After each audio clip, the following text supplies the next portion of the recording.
আসসালামু আলাইকুম চাকরি প্রত্যাশী বন্ধুরা, কেমন আছেন? আশা করি ভালো আছেন। আমিও আপনাদের দোয়ায় ভালো আছি। বন্ধুরা, জাতীয় রাজস্ব বোর্ড থেকে একটি নিয়োগ বিজ্ঞপ্তি প্রকাশিত হয়েছে। এখানে 5টি ক্যাটাগরিতে 114 জন লোক নিয়োগ করা হবে। কত তারিখ আবেদন শুরু হবে এবং কত তারিখ শেষ হবে, কত টাকা আবেদন ফি, কোন ওয়েবসাইটের মাধ্যমে আবেদন করবেন, সব কিছু আমি এই ভিডিওতে আলোচনা করব। তো বন্ধুরা, আপনি যদি আমার চ্যানেলে নতুন হয়ে থাকেন তো চ্যানেলটি সাবস্ক্রাইব করে দিন এবং ভিডিওটি শেষ পর্যন্ত দেখুন। বন্ধুরা, এখানে প্রথমে যে পদটি আছে তার নাম কম্পিউটার অপারেটর। 14 জন লোক নিয়োগ করা হবে। এখানে শিক্ষাগত যোগ্যতা সরকারি প্রতিষ্ঠানের কম্পিউটার পার্সোনাল নিয়োগ বিধিমালা 2019 অনুসারে কোনো শিক্ষিত বিশ্ববিদ্যালয় হতে বিজ্ঞান বিভাগে স্নাতক সম্মান বা সমমানের ডিগ্রি এবং কম্পিউটার মুদ্রাক্ষরে বাংলায় 25 শব্দ এবং ইংরেজিতে 30 শব্দের গতি থাকিলে আপনি এখানে আবেদন করতে পারবেন। এরপরে আছে 2 নম্বরে উচ্চমান সহকারী। 22 জন লোক নিয়োগ করা হবে। বেতন 11,000 টাকা থেকে 26,590 টাকা। এখানে শিক্ষাগত যোগ্যতা কোনো শিক্ষিত বিশ্ববিদ্যালয় হইতে অনন্য দ্বিতীয় শ্রেণী বা সমমানের সিজিপিএ স্নাতক বা সমমানের ডিগ্রি এবং কম্পিউটার মুদ্রাক্ষরে বাংলায় 25 এবং ইংরেজিতে 30 শব্দের গতি থাকিলে এখানে আপনি আবেদন করতে পারবেন। এরপর আছে 3 নম্বরে 60 মুদ্রাক্ষরিক কম্পিউটার অপারেটর। 35 জন লোক নিয়োগ করা হবে। বেতন ধরা হয়েছে 10,200 টাকা থেকে 24,680 টাকা।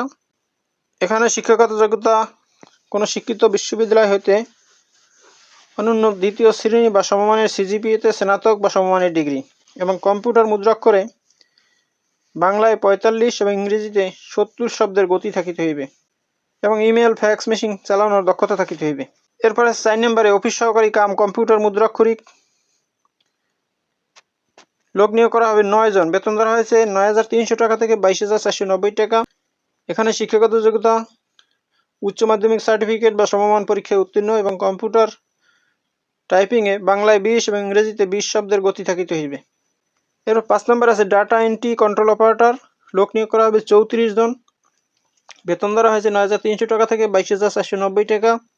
শিক্ষাগত যোগ্যতা উচ্চ মাধ্যমিক সার্টিফিকেট বা সমমান পরীক্ষায় উত্তীর্ণ এবং কম্পিউটার টাইপিংয়ে দক্ষতা থাকিতে হইবে। বন্ধুরা, এখানে আবেদন করতে প্রার্থীকে অবশ্যই বাংলাদেশের স্থায়ী নাগরিক হতে হবে। প্রার্থীর বয়স 20 ফেব্রুয়ারি 2025 তারিখে 18 থেকে 32 মধ্যে হতে হবে।